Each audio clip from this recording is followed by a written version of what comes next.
बाबा जी की प्यारी साथ संगत जी, राधा स्वामी जी।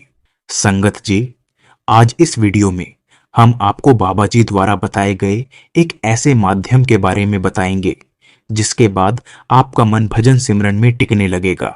तो संगत जी, वीडियो को पूरा जरूर सुने जी, और वीडियो अच्छी लगे तो लाइक और शेयर जरूर कीजिएगा। साथ संगत जी, अक्सर सत्संगियों की ये शिकायत होती है कि भजन सिमरन नहीं हो पाता या फिर भजन सिमरन में मन नहीं टिक पाता। और जब भी हम बाबा जी का सत्संग या सवाल जवाब सुनते हैं तो बाबा जी एक ही बात पर सबसे ज्यादा जोर डालते हैं, और वह है भजन सिमरन। संगत जी, बाबा जी ने भजन सिमरन की सेवा को सबसे बड़ी सेवा बताया है। बाबा जी फरमाते हैं कि नाम दान मिल गया है तो भजन सिमरन करना बहुत जरूरी है। इसके बिना हम इस भवसागर से पार नहीं हो सकते। भजन सिमरन ना किया तो 84 के चक्कर से कोई नहीं बचा सकता।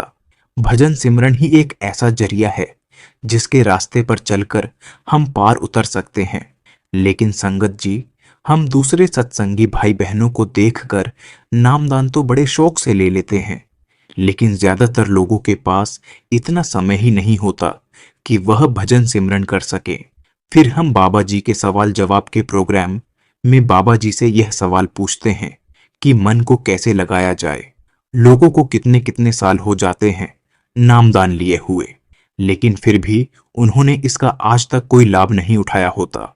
दरअसल दुनियावी जमेलों में इतना फंसे हुए हैं कि भजन सिमरन के लिए समय ही नहीं निकालते, या फिर कभी भजन सिमरन पर बैठते हैं तो मन नहीं लगता। बाबा जी फरमाते हैं कि अगर आपका भजन सिमरन पर बैठकर मन नहीं लगता और ध्यान नहीं लग पाता तो ऐसे आपको कोई लाभ नहीं होने वाला। भजन सिमरन पर मन को टिकाना बहुत जरूरी होता है। ऐसा नहीं करना कि शरीर तो भजन सिमरन पर बैठा है और मन पूरी दुनिया के चक्कर लगा रहा है। ऐसे तो हम कभी भी शब्द धुन तक नहीं पहुंच सकते। बहुत सारे सत्संगी सवाल जवाब प्रोग्राम में भी बाबा जी से यही सवाल करते हैं कि भजन सिमरन हो नहीं पाता, तो बाबा जी एक ही बात समझाते हैं कि मन को लगाना पड़ेगा, क्योंकि मन तो चाहता ही नहीं कि हम ध्यान पर बैठे।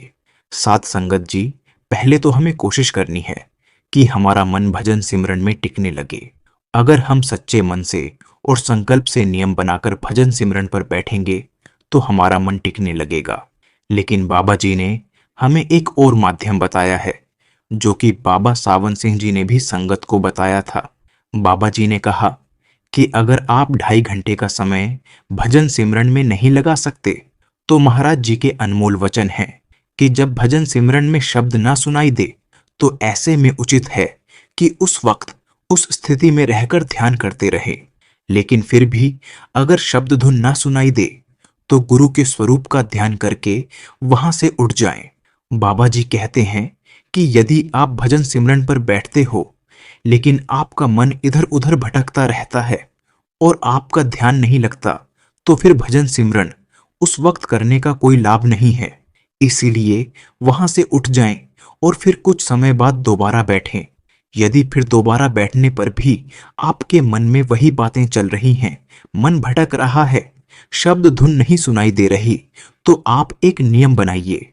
गुरु सावन सिंह महाराज का स्वरूप अपने सामने रखकर सिर्फ उस स्वरूप का ध्यान हर रोज करना है। जब तक कि शब्द धुन ना सुनाई दे तब तक ध्यान करते रहना है, और हर रोज 1 घंटा ऐसा करना है। इस प्रयास को 4 से 5 दिन तक लगातार कीजिए। इस प्रयास में किसी किसी को 5 से 7 दिन या कभी कभी 10 दिन भी लग सकते हैं, लेकिन बाबा जी की कृपा से आपको शब्द धुन सुनने लगेगी। किसी को धुन साफ साफ सुनाई देने लगेगी तो किसी को कम सुनाई देने लगेगी, लेकिन ऐसा करने से फायदा जरूर होगा।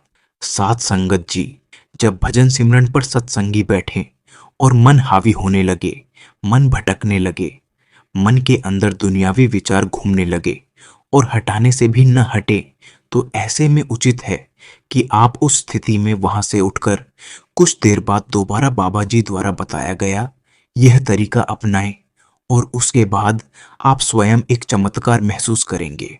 आपका मन भजन सिमरन में लगने लगेगा, सिमरन का रस आने लगेगा और मन टिकने लगेगा।